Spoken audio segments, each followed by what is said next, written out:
قل يا عبادي الذين أسرفوا على أنفسهم لا تقنطوا من رحمة الله. بسم الله الرحمن الرحيم. السلام عليكم ورحمة الله وبركاته.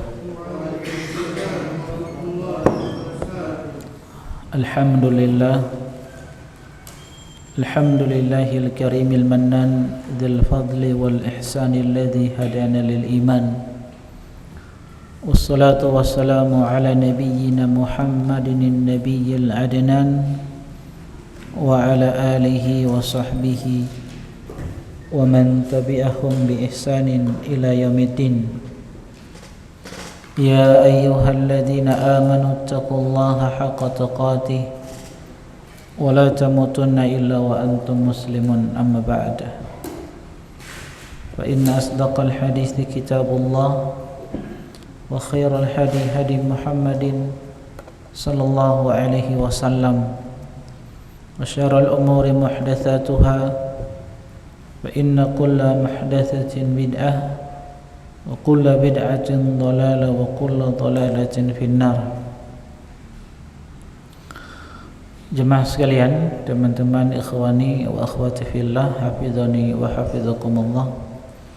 Alhamdulillah, kembali Allah Subhanahu wa taala pertemukan kita di majelis ilmu, di tempat yang sama-sama kita cintai, Masjid Khalid bin Walid, untuk kembali kita meningkatkan keimanan, ketakwaan, dan untuk bagaimana kita menghilangkan kejahilan dari diri kita. InsyaAllah kita akan kembali melanjutkan kajian kitab kita dari pembahasan fikih sirah nabawiyah, mendulang hikmah dari perjalanan hidup manusia yang terbaik, Rasulullah sallallahu alaihi wasallam. Teman-teman sekalian, rahimani wa rahimakumullah, pada pertemuan sebelumnya kita telah menyelesaikan pembahasan tentang masuk Islamnya Umar dan Hamzah, paman Nabi sallallahu alaihi wasallam. Kita tahu bersama ketika Umar masuk Islam dan pamannya Nabi sallallahu alaihi wasallam Hamzah masuk Islam, ini menambah kekuatan kaum muslimin, sehingga banyak orang yang masuk Islam. Makanya Abdullah bin Mas'ud mengatakan, mazilna a'izzatan mundu aslama Umar. Kami senantiasa berwibawa, punya harga diri. Itu terjadi ketika masuk Islamnya Umar ibn Khattab. Sehingga ini membuat orang-orang Quraisy lebih tambah marah, benci dengan dakwah Rasulullah sallallahu alaihi wasallam. Kita sudah jelaskan pada pertemuan-pertemuan sebelumnya bahwa orang-orang Quraisy melakukan berbagai macam cara untuk bagaimana bisa melemahkan dan menghentikan dakwah Nabi sallallahu alaihi wasallam. Namun cara-cara tersebut tetap gagal. Apalagi ditambah dengan dua kekuatan, Hamzah dan Umar radhiyallahu taala anhuma, maka lebih marah lagi mereka. Maka apa yang mereka lakukan untuk menghentikan laju dakwahnya Nabi sallallahu alaihi wasallam? Mereka melakukan pemboikotan. Nah, inilah yang insyaallah kita akan bahas pada pertemuan kita kali ini di tempat yang penuh berkah ini, pembahasan tentang peristiwa pemboikotan menyeluruh dan Rasulullah sallallahu alaihi wasallam mengungsi di Syi'ib Abu Thalib.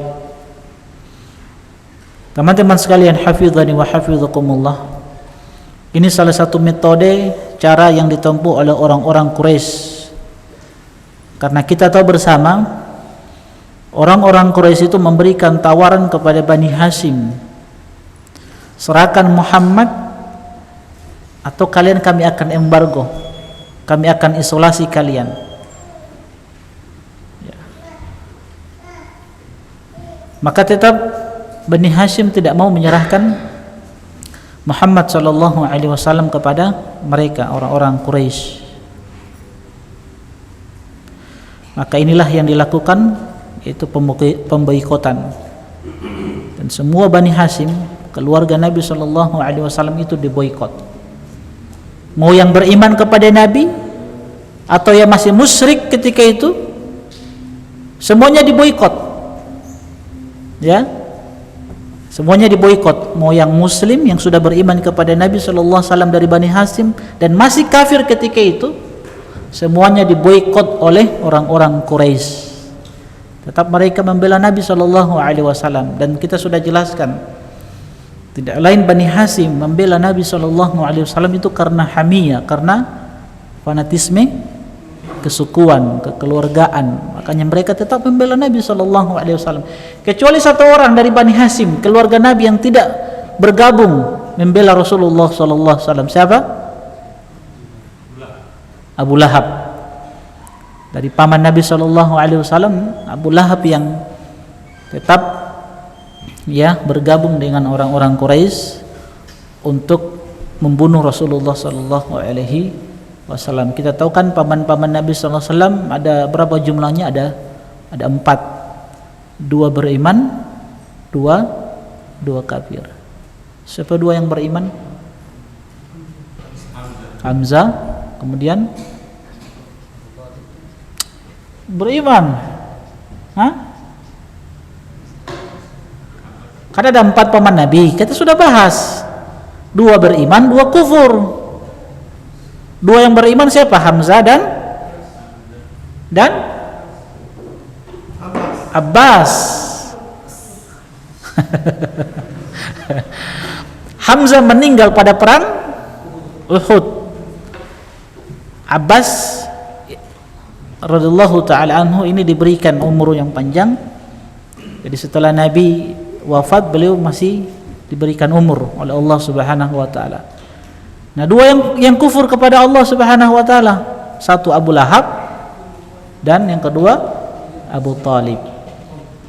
Nah, Abu Lahab ini yang paling membenci dakwah Rasulullah sallallahu alaihi wasallam, paling membenci dakwah Rasulullah sallallahu alaihi wasallam. Nah, yang satunya Abu Talib, walaupun tidak beriman kepada Nabi sallallahu alaihi wasallam, tapi beliau membela dakwah Nabi sallallahu alaihi wasallam. Ya, bahkan beliau berada di garda terdepan di dalam membela Nabi sallallahu alaihi wasallam, melindungi Nabi sallallahu alaihi wasallam dari orang-orang yang ingin melukai dan membunuh Rasulullah sallallahu alaihi wasallam. Hanya saja beliau tidak beriman. Makanya kata para ulama, kalau sekiranya Abu Talib itu beriman, mati di atas keimanan, maka beliau Abu Talib menjadi manusia yang terbaik setelah Rasulullah sallallahu alaihi wasallam, karena banyaknya kebaikan beliau terhadap Rasulullah SAW. Cuman tidak beriman, maka kebaikan-kebaikan itu tidak bermanfaat. Sebagaimana seorang yang bernama Abdullah bin Jud'an yang pernah kita sebutkan, dia beriman, dia banyak melakukan kebaikan, dermawan orangnya. Cuman Nabi katakan huwa finnar, dia di dalam neraka. Kenapa? Ya karena tidak beriman kepada Nabi sallallahu alaihi wasallam. Jadi kebaikan-kebaikan dia tidak bermanfaat. Ya. Jadi ini bantahan kepada orang-orang liberal. Jadi Abu Talib itu kalau sekiranya dia beriman, dia manusia yang terbaik setelah Rasulullah sallallahu alaihi wasallam. Oke, teman-teman sekalian, hafizani wa hafizukum, kita baca apa yang disebutkan oleh penulis kitab. Dari Abu Hurairah radhiyallahu taala anhu yang berkata, Rasulullah sallallahu alaihi wasallam mengatakan, sehari setelah hari Nahar ya, Idul Adha, ketika berada di Mina, kita besok akan singgah di Khaif Bani Kinanah. tempat di mana mereka membuat permufakatan kekafiran. Khaib Bani Kinana ini dikenal pula dengan sebutan Al-Muhassab. Di tempat ini kaum Quraisy dan kaum Kinana melakukan persekongkolan untuk memboikot Bani Hasim dan Bani Al-Muttalib untuk tidak saling melakukan akad nikah, bertransaksi jual beli dengan bangsa Quraisy sebelum mereka rela menyerahkan Nabi SAW kepada kaum Quraisy. Jadi itu kesepakatan mereka, serahkan Muhammad, kalau tidak kita boikot antum. Ya, tidak ada akad nikah.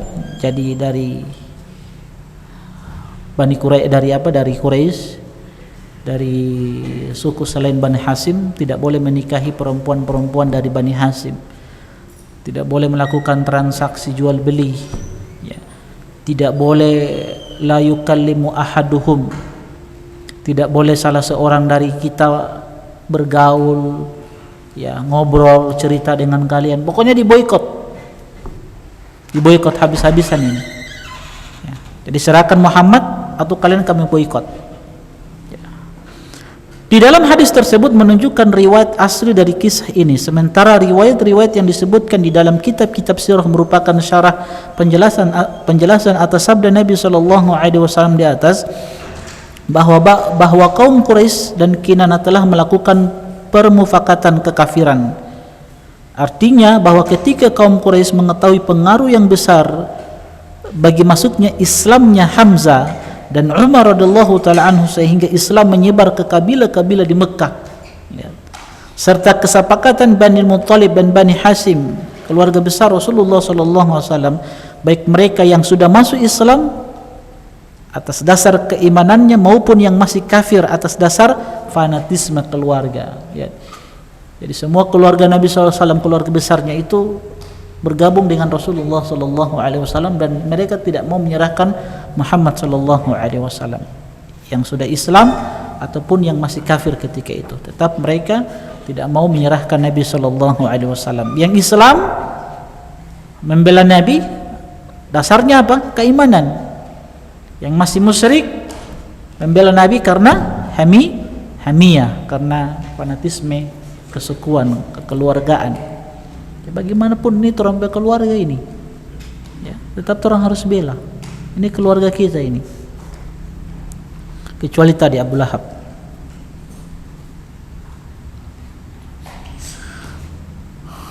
Mana? Maka ketika Quraisy mengetahui hal tersebut, mereka pun melakukan pertemuan dan akhirnya bersepakat untuk tidak mengadakan hubungan tali pernikahan atau bisnis dan tidak akan berbicara. Nah, lihat sampai seperti itu. Ya. Tidak akan berbicara dengan mereka sebelum mereka rela menyerahkan Rasulullah SAW kepada mereka. Untuk mengokohkan kesepakatan tersebut, walaupun ini adalah kesepakatan yang merupakan kezaliman. Bahkan dari orang-orang Quraisy pun yang kafir, ada sebagian dari mereka tidak setuju dengan kesepakatan ini. Jadi antum jangan bayangkan semua orang Quraisy yang kufur itu setuju dengan apa yang mereka sudah sepakati dari pemboikotan ini. Sebagian mereka tidak setuju, cuman tidak berani, ya, berani menyatakan. Nanti insya Allah kita akan sebutkan ada beberapa orang yang akhirnya menyuarakan, ya, bahwa ini adalah bentuk kezaliman, ya, bentuk kezaliman.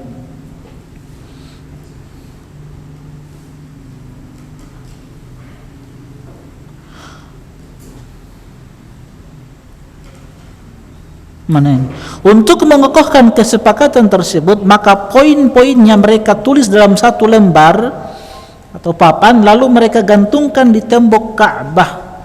Nah, ini kesepakatan mereka.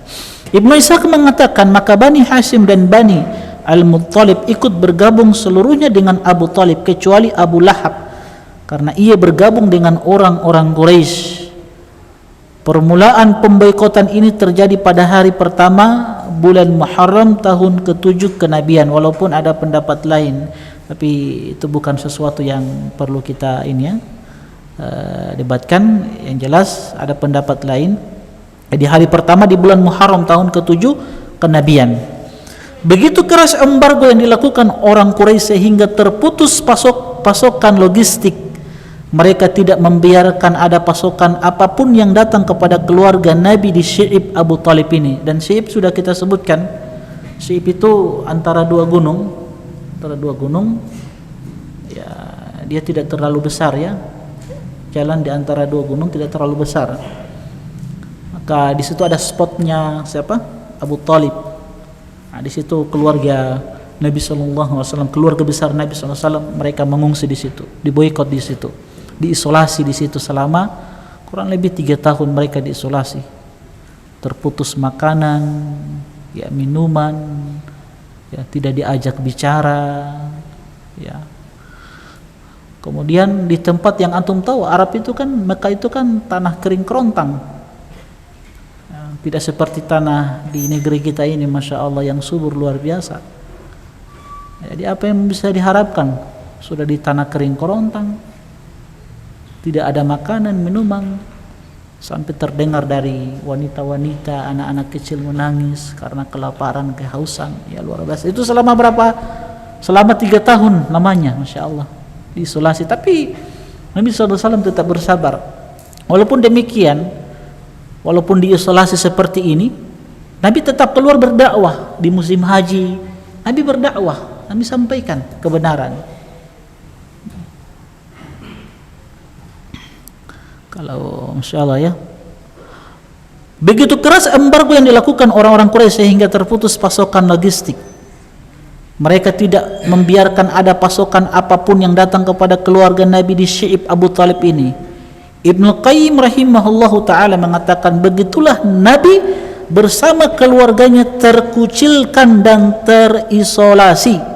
Mereka diboikot selama 3 tahun sehingga mereka hidup dalam kesulitan yang parah.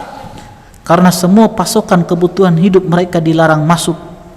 Sehingga bayi dan anak-anak menangis. Hingga tangisan mereka terdengar sampai kejauhan keluar lembah tempat pengungsian mereka. Itu lembah-lembah kecil, tidak terlalu besar. Kondisi sulit seperti ini terus berlangsung sehingga ada sebagian kerabat dari orang-orang yang ikut mengungsi di lembah itu berupaya untuk merusak papan perjanjian pemboikotan itu untuk menghilangkan kezaliman ini.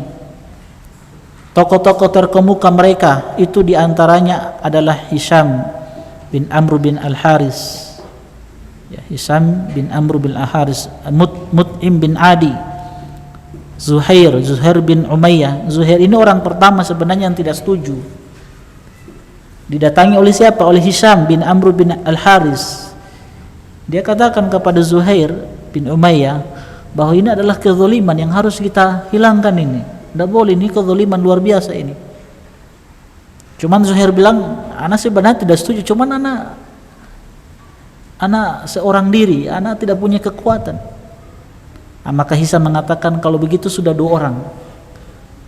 Kata siapa? Zuhair, siapa yang kedua? Anak kalau begitu. Akhirnya kemudian disampaikan lagi bertambah, ada Mut'im bin Adi, ada Abul Bukhturi bin Hisham, Jam'ah bin Al-Aswad. Jadi mereka semuanya bersepakat untuk merusak papan perjanjian itu. Ada sebuah riwayat yang menyebutkan bahwa Allah Subhanahu wa taala memberitahukan kepada nabinya Muhammad sallallahu alaihi wasallam berkenaan dengan papan pemboikotan itu bahwa Allah telah mengirimkan rayap untuk memakan semua isi perjanjian yang mengandung kezaliman dan pemutusan hubungan. Jadi disebutkan bahwa papan perjanjian ini dimakan rayap, ya, kecuali satu yang tersisa itu tulisan lafzul jalalah, ya, bismillah. Karena orang-orang Quraisy kan ketika itu kan beriman kepada Allah Subhanahu wa taala. Jadi semua perjanjian itu, tulisan itu dimakan rayap kecuali tulisan Allah Subhanahu wa taala, bismillah, itu yang tidak dimakan rayap. Hal itu diberitahukan oleh Rasulullah SAW kepada pamannya. Lalu ia beritakan kepada kafir Quraisy, Ketika mereka mengetahui kenyataannya seperti yang dikabarkan oleh Rasulullah SAW, maka mereka bertambah kufur. Setelah aksi tersebut, Rasulullah SAW bersama keluarganya yang ikut di pengungsian itu bebas pada tahun 10 kenabian. Jadi terjadi pada 7 kenabian, tahun 7 kenabian selesai pada 10 tahun 10 kenabian. Setelah berada di tempat tersebut selama 3 tahun lamanya. Tapi apa hikmah yang bisa kita petik? Apa hikmah yang bisa kita petik? Kita dapat memetik beberapa pelajaran dalam peristiwa pembokyotan ini. Di antaranya, kata penulis, peristiwa ini menyingkap sejauh mana permusuhan dan kebencian serta kezaliman kaum Quraisy kepada Rasulullah SAW beserta sahabatnya. Penganiayaan mereka tidak hanya terbatas pada masalah-masalah tertentu saja, tetapi hal tersebut berlangsung terus-menerus selama 3 tahun lamanya, yaitu Nabi SAW bersama sahabat dan kerabatnya terisolasi di sebuah lembah bersama dengan anak-anak dan orang tua, perempuan dan laki-laki, anak yang masih menyusui maupun orang tua yang renta. Jadi orang biarkan, mereka tidak peduli, orang-orang kafir Quraisy tidak peduli. Mau anak-anak, orang tua renta yang semua mati, orang tidak peduli, mau mati saja. Ya begitulah orang-orang kafir ya, tidak punya belas kasihan, tidak punya rahmat. Beda dengan kaum muslimin. Kaum muslimin memiliki rahmat karena memang Islam mengajarkan kasih sayang. Makanya Rasulullah SAW kalau mengutus pasukan untuk berjihad, karena memberikan pesan kepada sahabat-sahabat beliau sallallahu alaihi wasallam. Di antaranya Nabi sallallahu alaihi wasallam katakan Uzu bismillah. Ya, berjihadlah kalian pergi dengan nama Allah Subhanahu wa taala. Wa fi sabilillah, berjihadlah kalian di jalan Allah. Jadi ikhlaskan kalau mau berjihad karena Allah Subhanahu wa taala. Banyak pesan-pesan Nabi yang intinya Nabi mengatakan wala tumathilu, kalau kalian membunuh jangan memutilasi, jangan mencincang-cincang. Kalau kau sudah mati, sudah jangan cincang-cincang lagi, jangan mutilasi. Wala taqtulu walidan, jangan bunuh anak-anak kecil yang tidak ikut berperang, jangan bunuh mereka, anak-anak kecil. Jangan bunuh wanita-wanita, kan begitu. Jangan bunuh pendeta-pendeta yang berada di rahib mereka, di tempat peribadatan mereka. Kalau mereka tidak ikut bergabung berperang, jangan bunuh mereka. Jangan rusak fasilitas umum. Ini Masya Allah ya, luar biasa. Ini syarat-syarat jihad ini yang harus diperhatikan. Namun sekarang ini orang modal semangat tapi tidak dibekal dengan ilmu. Jihad akhirnya cuman buat apa? Kerusakan. Cuma memberikan kemudaratan saja. Ya, ini pentingnya ilmu teman-teman sekalian. Tapi intinya Islam mengajarkan apa? Kasih sayang. Tidak boleh bunuh anak-anak kecil, nggak bisa. Orang tua yang sudah tua jangan disakiti. Wanita-wanita yang lemah jangan diganggu mereka. Kasih biar. Ya perangi orang-orang yang kufur kepada Allah, yang ingin memerangi Islam. Itu pesan Nabi kepada sahabat-sahabat yang ingin berjihad, berperang. Lihat indahnya Islam ini ya, Insya Allah. Makanya dalam Islam ini kan ada kafir-kafir yang memang tidak boleh dibunuh kan? Kafir dzimmi, kafir musta'man, mu'ahad. Kafir-kafir yang mendapatkan perjanjian, mendapatkan perlindungan dari kaum muslimin yang tidak boleh diganggu mereka. Insyaallah.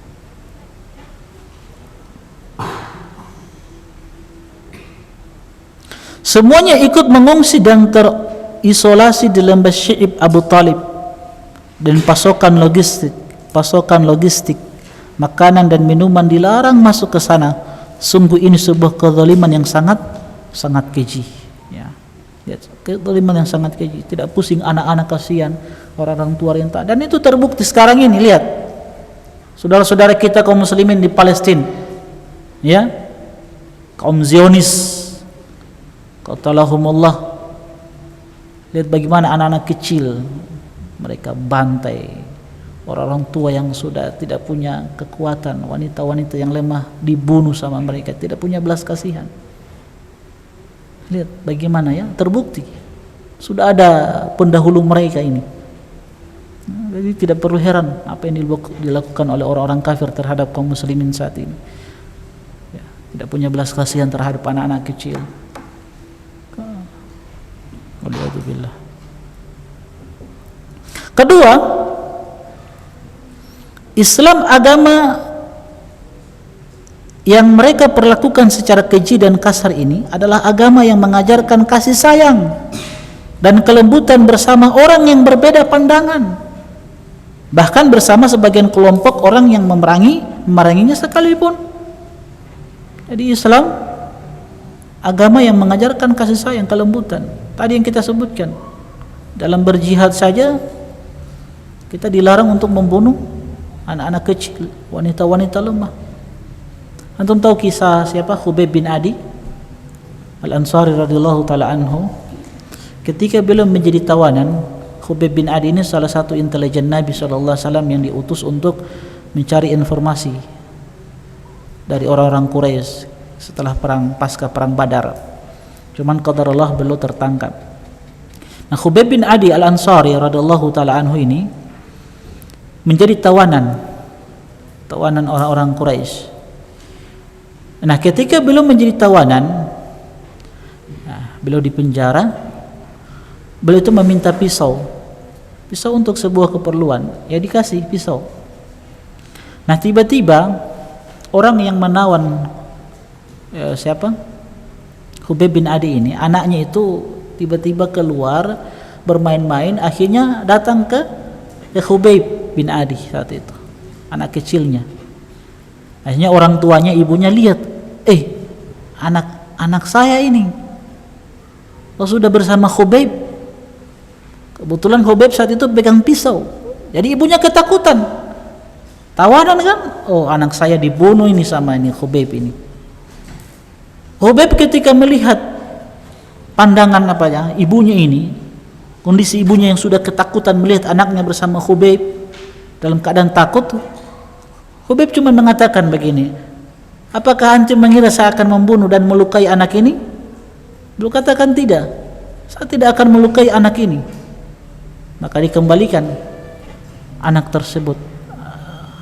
Disebutkan dalam sebuah riwayat, dengan perlakuan seperti ini orang ini masuk Islam setelahnya, masuk Islam. Makanya beliau mengatakan, orang ini mengatakan, aku tidak pernah melihat ada tawanan sebaik Khubayb. Aku tidak pernah melihat ada tawanan sebaik Khubayb ini. Karena memang Islam sudah mengajarkan seperti itu, kasih sayang. Tidak boleh memulai anak-anak kecil, orang-orang lemah, tidak boleh. Islam mengajarkan kasih sayang. Jadi kasih sayang itu kita tularkan, kita berikan kepada orang-orang yang terdekat dengan kita, sahabat kita, keluarga kita, orang tua kita, kepada istri-istri kita, anak-anak kita. Toh? Ini saya heran juga, ini banyak juga orang tua ini, suami-suami ini yang sudah pada ngaji tapi masih kasar dengan istri, masih kasar dengan anak-anak, ya. Kalau dengan anak-anak luar biasa kasarnya. Saya barusan dapat informasi tadi lagi, tapi istri yang kasih tahu bahwa ada seorang ummahat memberitahukan ke istri dan disuruh kasih tahu ke ustadz. Dia tidak mau kasih tahu langsung. Itu memberitahukan, melaporkan ini keadaan suaminya. Ya, suami sudah ngaji, tapi kalau dengan anak-anak kasarnya luar biasa. Kalau anak membuat kesalahan itu sampai keluar kalimat-kalimat yang indah. Tahu kalimat-kalimat yang indah? Semua nama-nama hewan di kebun binatang dia sebut. Kasarnya luar biasa dengan anak-anak. Ya, ada orang tua seperti itu. Padahal kalau sudah ngaji kan harusnya kan lebih lembut, lebih sayang sama keluarga, sama anak-anak, kan begitu. Seperti itu keadaan sekarang para penuntut ilmu, yang kadang ilmu yang dipelajari tidak memberikan keberkahan karena berangkat dari niat yang sudah salah juga. Ini ilmu tidak berkah. Ada juga beberapa hari yang lalu seorang ummahat juga itu langsung japri ke saya. Dia bilang begini, Ustadz, aduh sampai suami ini poli sobahugel. Antum ini cinta orang.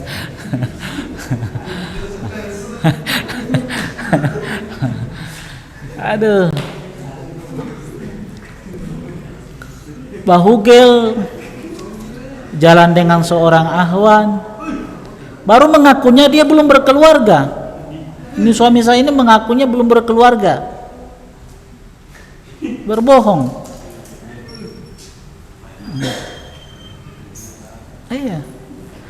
Dan itu saya dapat Ustaz dari chattingan di HP-nya. Dan dia sudah mengakui.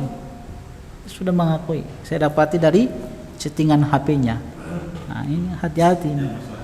Hanya ini ummahat, kalau ada suami yang kalau pegang HP selalu dia sembunyikan HP, pokoknya gelisah. Kalau misalkan HP-nya ketinggalan dia di luar, tiba-tiba langsung pulang ke rumah, oh pokoknya sudah. Jadi kedapatan di chattingan.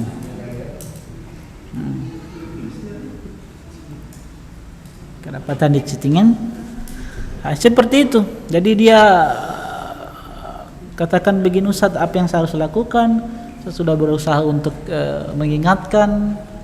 Apa saya boleh minta cerai Jo? Nah, itu masalahnya di situ. Jadi intinya teman-teman sekalian yang saya ingin ingatkan bahwa jangan sampai ilmu yang kita pelajari ini menjadi hujah yang akan memberatkan kita di hari kiamat nanti. Kita sudah paham, kita sudah ketahui apa yang kita pelajari, harusnya ini lebih membawa kita mendekat kepada Allah Subhanahu wa taala. Orang kalau sudah ngaji, saya sering sampaikan, harusnya lebih lembut, lebih penyabar, lebih penyayang sama orang-orang terdekat, keluarganya, orang tuanya, istrinya, anak-anaknya, sahabat-sahabatnya, sesama ahlu sunnah lebih lembut, sesama ikhwan lebih berkasih sayang. Lihat temannya punya musibah, kita tolong, toh?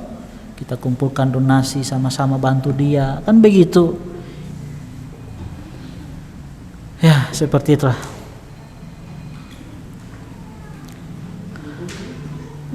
Jadi yang kedua apa?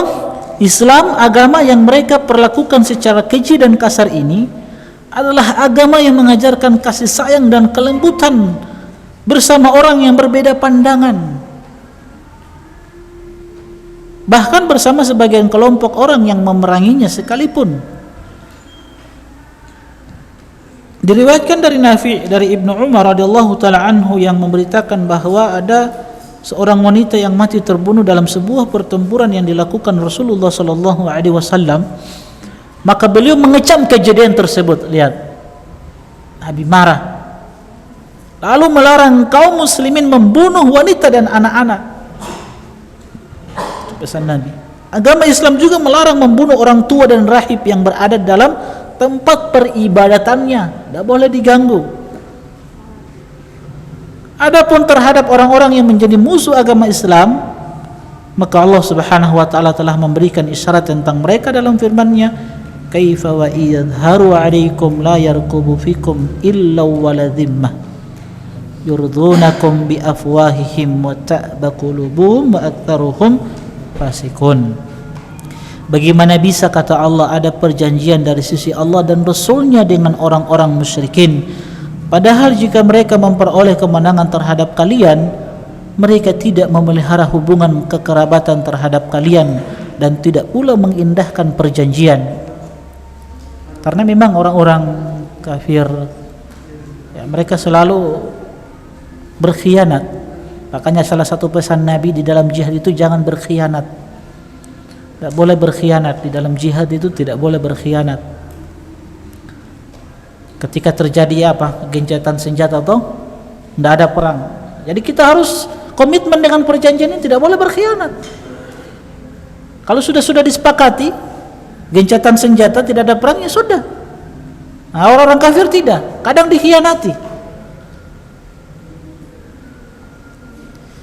Mereka menyenangkan hati-hati kalian dengan mulut-mulut mereka, sedangkan hatinya menolak, dan kebanyakan mereka adalah orang-orang yang fasik, tidak menepati perjanjian.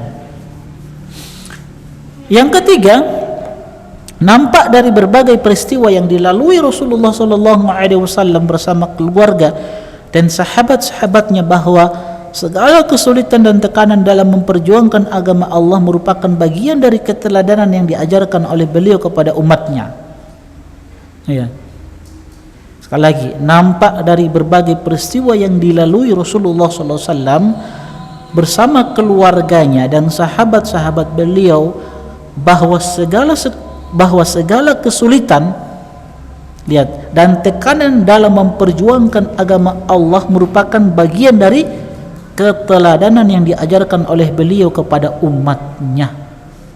Nabi SAW tidak hanya memberi keteladanan dalam waktu senang saja, tetapi beliau pun memberikan keteladanan itu dalam kondisi suka maupun duka.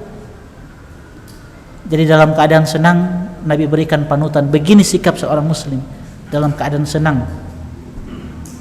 Dalam keadaan sempit, sulit, ini panutan Nabi SAW, ini keteladanan Nabi, kedua Nabi,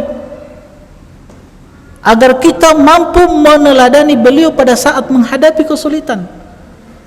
Di saat senang Nabi ajarkan untuk kita bersyukur, dapat nikmat bersyukur. Dapat musibah, dapat kesulitan, Nabi berikan panutan, bimbingan, teladan. Apa yang dilakukan oleh seorang muslim?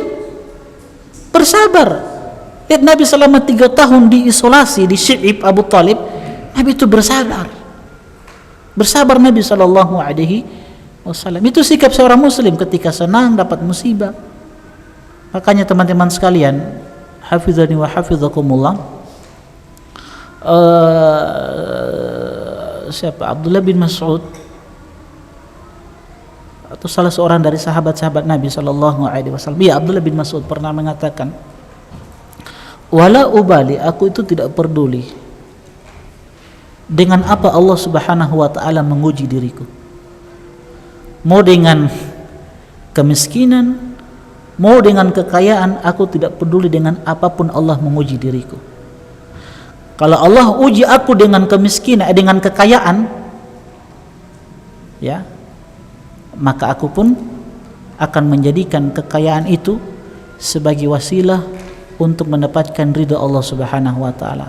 Kekayaan itu aku akan jadikan untuk menolong agama Allah, membantu orang lain. Jadi kalau Allah kasih kaya anak bantu orang lain. Tapi kalau Allah tetapkan pada diriku aku menjadi orang yang miskin, ya, maka aku akan bersabar. Karena sabar itu merupakan ibadah. Jadi mau kaya, mau miskin, aku tidak peduli. Yang dengannya Allah uji diriku, aku tidak peduli. Mau miskin, aku bersabar. Kaya, bersyukur. Bersyukur dengan apa? Membantu orang lain. Kan begitu. Membantu dakwah. Jadi Nabi SAW memberikan teladan. Inilah sikap seorang muslim dalam kesulitan, musibah, maka yang hendaknya kita lakukan adalah bersabar. Karena memang sabar itu teman-teman sekalian adalah perkara yang hebat bagi seorang mukmin, dan kesabaran itu keutamaannya luar biasa. Makanya Allah berfirman dalam Al-Quran, innama yuwaffas sabiruna ajrahum bighairi hisab. Orang-orang yang bersabar itu dicukupkan pahala mereka tanpa batas, diberikan pahala yang tanpa batas, tidak bisa dihitung pahala tersebut. Kedua, Allah berfirman, wasabirina fil ba'sa'i wadh-dharra'i wa hinal ba's ulaika alladziina shadaku wa ulaika humul muttaqun. Ini orang-orang yang bersabar itu ketika menghadapi kesulitan, ujian, cobaan, di dalam kesempitan, ya, penderitaan, wa hinal ba's, dalam peperangan, ulaika alladziina shadaku. Kalau mereka bersabar, mereka itu adalah orang-orang yang jujur di dalam keimanan. Wa ulaika humul muttaqun. Dan orang-orang yang bersabar dalam menghadapi kesempitan, penderitaan, ya, maka mereka adalah orang-orang yang bertakwa. Jadi tanda ketakwaan itu dengan apa? Banyak-banyak bersabar. Sabar dalam menuntut ilmu, sabar di dalam beribadah kepada Allah Subhanahu wa taala, melaksanakan ketaatan, bersabar ketika dihadapkan dengan ujian, cobaan. Kita di masa-masa pandemi yang saat ini belum berakhir, ya, dan belum ada tanda-tanda berakhirnya pandemi ini, ya, kita berdoa kepada Allah Subhanahu wa taala semoga pandemi ini cepat berlalu. Bersabar menghadapi pandemi, bersabar menghadapi keluarga, anak, istri, ya harus bersabar. Karena Zuhair bin Nu'aim rahimahullahu ta'ala mengatakan, inna hadzal amra la yatimu illa bi syai'aini. Sesungguhnya urusan agama ini tidak akan sempurna kecuali dengan dua perkara. Apa itu? As-sabru wal yakin, kesabaran dan keyakinan. Dua ini harus berdampingan, harus ada. Salah satu dari dua perkara ini hilang, tidak akan sempurna ke agama ini. Harus ada dua ini, kesabaran dan keyakinan. Sabar dan yakin bahwa musibah-musibah yang kita lalui pasti berlalu. Ujian-ujian yang Allah berikan itu pasti berlalu. Lihat Nabi SAW 3 tahun diisolasi, berlalu juga musibah itu, ujian itu, cobaan itu. Musa alaihissalam dengan pengikutnya menghadapi Fir'aun, berapa lama mereka digolimi? Ratusan tahun. Tapi tetap Allah berikan kemenangan kepada Musa alaihissalam. Bima sabaru. Karena apa? Karena kesabaran. Makanya sabar ini teman-teman sekalian luar biasa. Baik, insyaallah kita lanjut setelah adzan dikumandangkan. Jemaah sekalian, rahimani wa rahimakumullah. Kemudian hikmah yang keempat, dari peristiwa keluarnya beberapa tokoh Quraisy yang mengecam adanya pemboikotan dan menuntut agar papan perjanjian itu diturunkan dan pemboikotan itu tidak boleh diteruskan. Hal ini menunjukkan bahwa sebuah kebatilan pastilah akan terungkap di suatu saat nanti, sekalipun dalam jangka waktu yang cukup lama.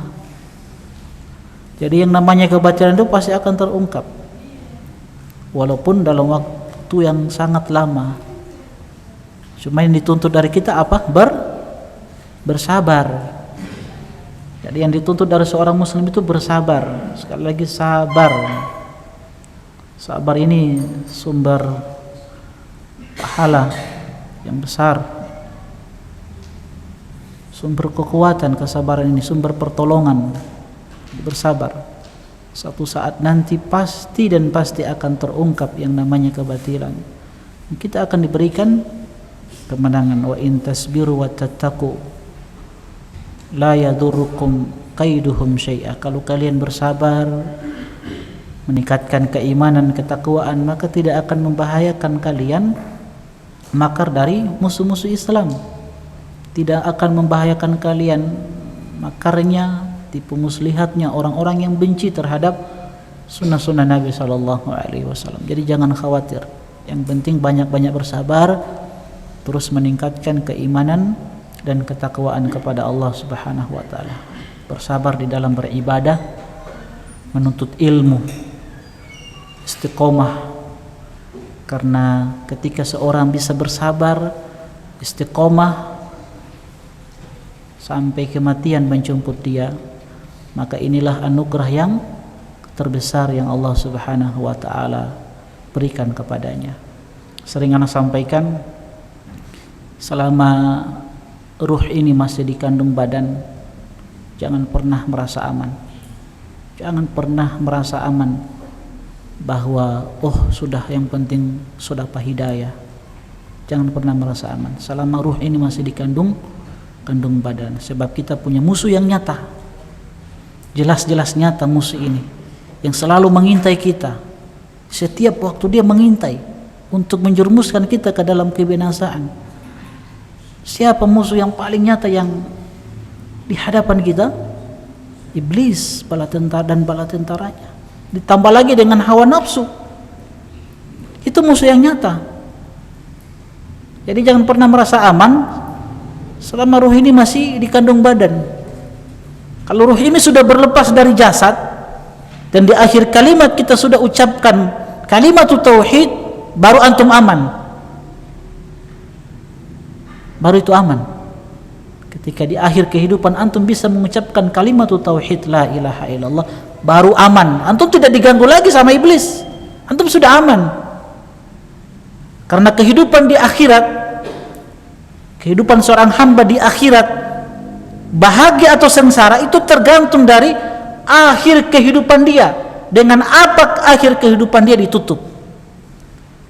Dengan amalan yang baik atau waliyadzubillah dengan amalan yang buruk. Makanya istiqomah itu penting. Istiqomah penting. Istiqomah itu penting teman-teman sekalian.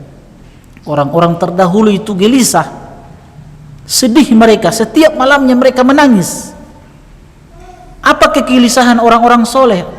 Gelisahnya orang-orang soleh terdahulu itu satu perkara ini, menjaga keistiqomahan. Itu yang membuat mereka gelisah setiap malamnya menangis, karena mereka mendengar Nabi SAW bersabda, inna ahadakum la ya'malu bi amali ahli jannah hatta ma yakunu bainahu wa bainaha illa dhira' fayasbiqu alaihi kitab fayamalu bi amali ahli nari fayadkhuluha. Salah seorang di antara kalian, kata Nabi SAW, setiap hari kehidupannya diisi dengan ketaatan, mendatangi majelis ilmu, beribadah, puasa dia, sampai-sampai kata Nabi jarak antara dia dengan surga itu tinggal dhira', tinggal satu jengkal saja dia masuk surga. Fayasbiqu alaihil kitab, tapi takdir Allah mendahului dia. Maka di akhir kehidupan fayamalu bi amali ahli nar, di akhir kehidupan dia melakukan amalan penduduk neraka, yang dengan sebab itu dia masuk ke dalam neraka. Waliyadzubillah. Itu yang membuat orang-orang soleh terdahulu menangis, sedih, gelisah hidup mereka, gelisah. Karena ini menjaga istiqomah ini berat. Kasih yang saya sampaikan, jangan pernah merasa aman, jangan pernah ujub, jangan pernah bangga. Antum sudah puluhan tahun ngaji, sudah 10 tahun ngaji, 20 tahun ngaji, sehingga apa? Yang namanya majelis ilmu kadang kita remehkan. Itu yang kadang ada pada kita saat ini. Apalagi ke dalam satu masjid itu, kalau sudah dalam sepekan itu sudah 5 kajian, sudah banyak kajian, kadang kita remehkan. Iya, kadang seperti itu. Rata-rata begitu penuntut ilmu. Ikhwan-ikhwan rata-rata begitu. Kalau dalam sepekan itu sudah banyak kajian, kadang sudah diremehkan. Padahal tidak ada jaminan. Sudah merasa aman dengan hidayah yang dia miliki. Dia tidak tahu kapan hidayah itu bisa ditarik. Ya, jadi saya sampaikan bahwa istiqomah itu berat. Ya, itu yang tadi saya sampaikan tadi, ada suami-suami yang sudah ngaji tapi masih kurang ajar. Masih orang Jakarta bilang genit. Kalau bahasa kita apa ya? Maniso.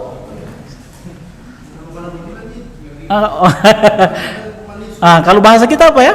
Genit itu ayo monduhu.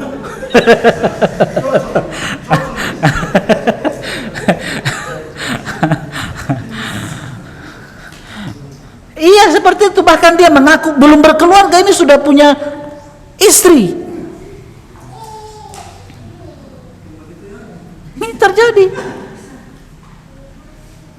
Saya tanya, suami anti masih sering ngaji? Itu masalahnya Ustadz, dia so jarang-jarang ke kajian. Sejak dia dapat pekerjaan baru, so jarang-jarang ke kajian. Itu masalahnya. Makanya ini umahat, kalau mau ke kajian, ajak suami, ingatkan suami, izinkan mereka, izinkan datang ke majelis ilmu, jangan tahan-tahan di rumah. Karena iman ini harus di-charge terus, charge. Begitu juga antum sebagai suami, ajak istri ke majelis ilmu, pertemukan dengan teman-teman akhwat yang lain, sahabat-sahabat yang lain, supaya mereka kalau sudah akrab, ukhuwah mereka sudah kuat, terjalin kuat ukhuwah mereka, masya Allah, itu luar biasa. Apalagi dengan jumlah mereka yang banyak. Ya, saya punya beberapa halako, ya, halako akhwat ya, saya punya beberapa halako akhwat. Ada yang tergabung ummahat, akhwat. Itu di salah satu halako saya itu jumlah mereka itu akhwat sama ummahat itu 50-50, 50-50. Saya bilang sudah berbagi Jo, 50-50. Tahu bilang sama dia, sudah anak jadikan anti sebagai istri kedua untuk suami anak. Jadi terselamatkan semuanya toh. Kan 50-50, 50-50.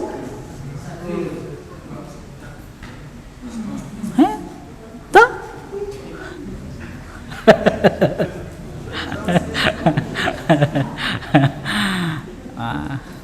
Tapi sekali lagi saya ingatkan, intinya yang saya mau sampaikan apa? Menjaga keistiqomahan itu berat. Maka jangan pernah meremehkan namanya majelis ilmu ya. Jadi kesabaran itu penting. Sabar sampai kematian menjemput kita. Sabar di atas ketaatan. Allah Subhanahu, sebab waktulah yang akan membuktikan kebenaran yang benar dan kepalsuan yang batil. Allah Subhanahu wa taala berfirman, wa qul ja'al haqqu wa zahaqal batilu innal batila kana zahuqa. Katakan wahai Muhammad sallallahu alaihi wasallam, ja'al haqq, kebenaran telah datang, wa zahaqal batil, dan yang namanya kebatilan itu pasti lenyap, pasti akan hilang kebatilan itu. Innal batila kana zahuqa, sesungguhnya yang batil itu sesuatu yang pasti lenyap. Peristiwa pemboikotan ini berakhir dengan retaknya persatuan kaum Quraisy dan terjadi perbedaan pandangan di antara mereka. Jadi saya sampaikan tadi di awal-awal bahwa tidak semua sepakat dengan perjanjian ini. Ini merupakan kezaliman. Sementara itu kesabaran dan keteguhan yang dimiliki Rasulullah SAW semakin kuat melebihi kesabaran dan keteguhan mereka sebelumnya. Jadi semakin berat ujian itu, semakin besar kesabaran mereka. Insyaallah. Yang kelima, tidak ada masa dan zaman yang sepi dari kelompok orang-orang yang memiliki hati nurani dan jiwa yang mulia. Orang-orang seperti mereka ini haruslah dimanfaatkan oleh dakwah untuk membantu menguatkan agama ini.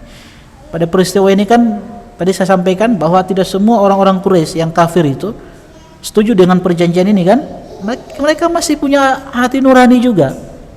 Kasihan itu, terdengar tangisan anak-anak kecil, wanita-wanita tua yang menangis, butuh makanan, kehausan mereka. Jadi punya hati nurani mereka.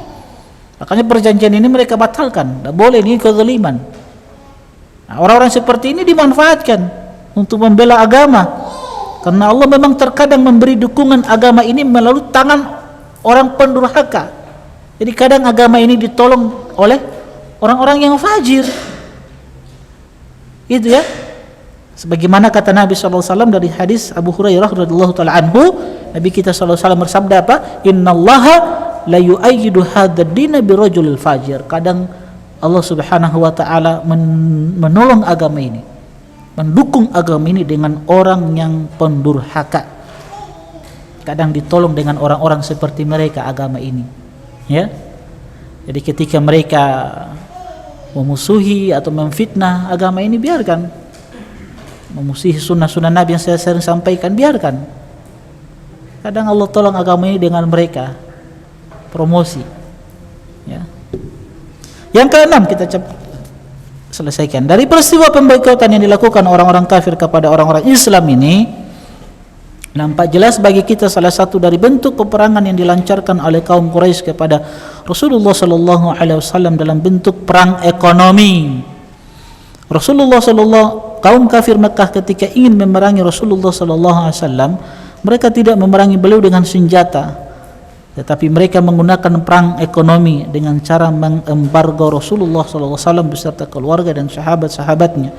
dengan tidak ada hubungan transaksi jual beli maupun akad pernikahan dengan mereka. Hal yang harus dipahami oleh kaum muslimin saat ini adalah sangat tepat apabila kaum muslimin mengembargo ekonomi kepada semua musuh yang memerangi umat Islam. Ya, kalau kita punya kekuatan, kalau kaum muslimin punya kekuatan ya, dan tidak selalu melawan musuh Islam dengan persenjataan, tetapi setidaknya kita memerangi mereka dengan embargo ekonomi, dengan memutuskan hubungan perdagangan misalnya.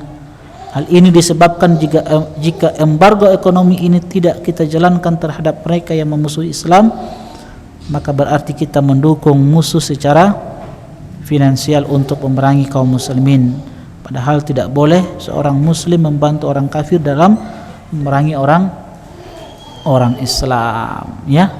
Wallahu taala alam. Kita selesai dari pembahasan pemboikotan terhadap Rasulullah sallallahu alaihi wasallam dan keluarga besar beliau. Insyaallah pada pertemuan selanjutnya kita masuk pada pembahasan tentang wafatnya Abu Talib, ya.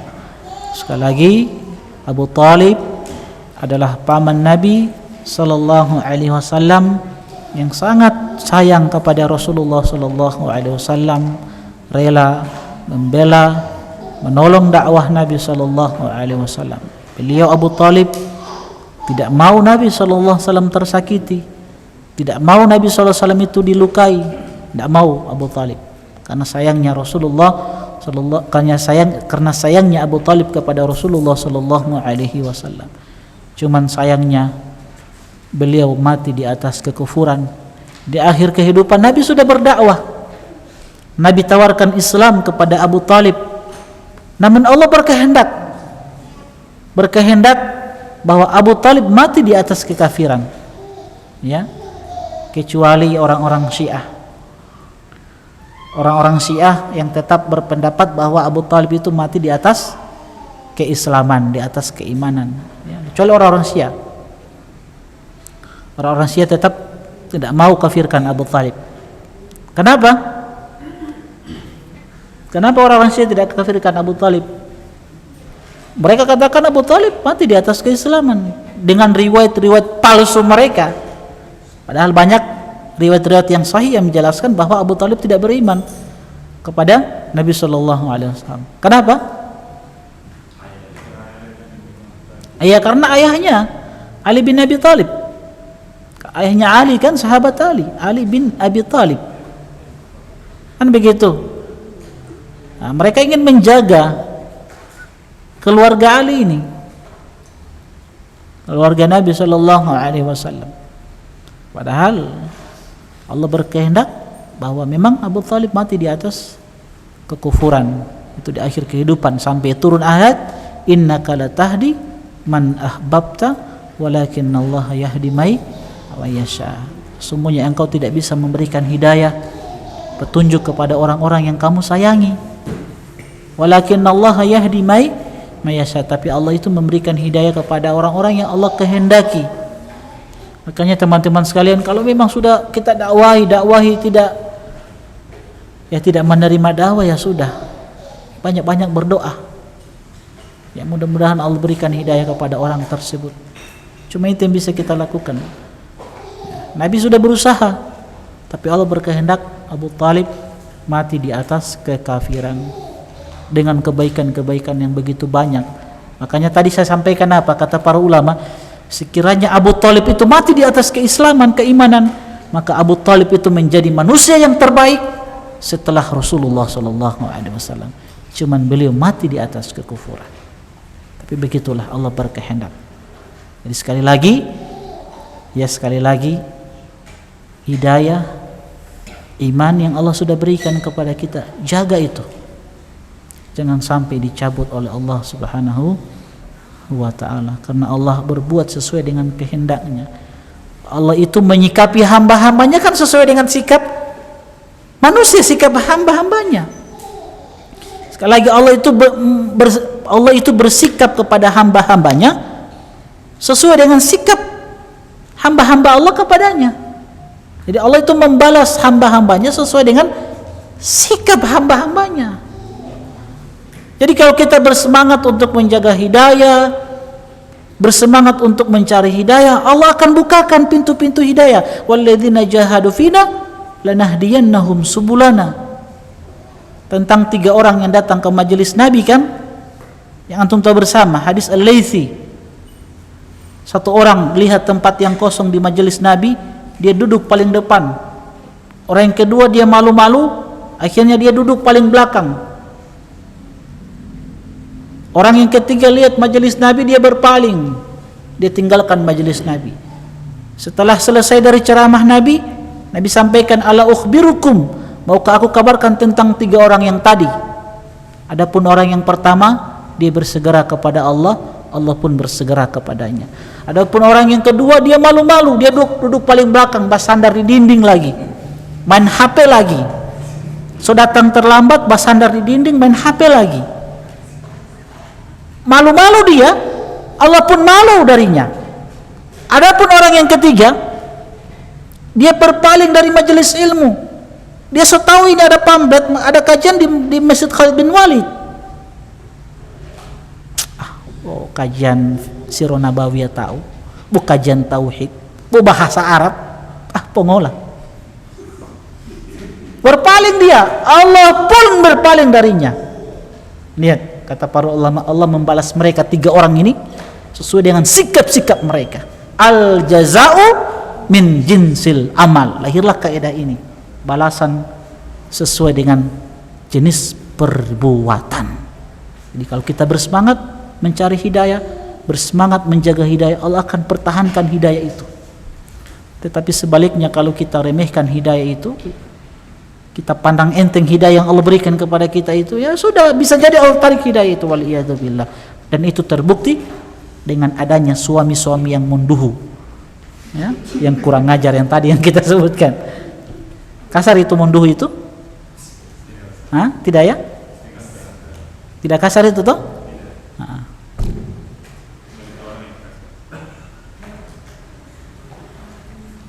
Allahu ta'ala alam. Semoga Allah senantiasa menjaga kita di atas agama yang Islam, agama yang mulia ini, Islam, dan Allah menjaga kita di atas sunnah-sunnah Nabi sallallahu alaihi wasallam. Wallahu taala alam. Oke, kita tutup. Insyaallah kita lanjutkan pada pertemuan selanjutnya, Rabu depan. Subhanakallahumma bihamdik, asyhadu an la ilaha illa anta, astaghfiruka wa atubu ilaik. Assalamualaikum warahmatullahi wabarakatuh. يا عبادي الذين أسرفوا على أنفسهم لا تقنطوا من رحمة الله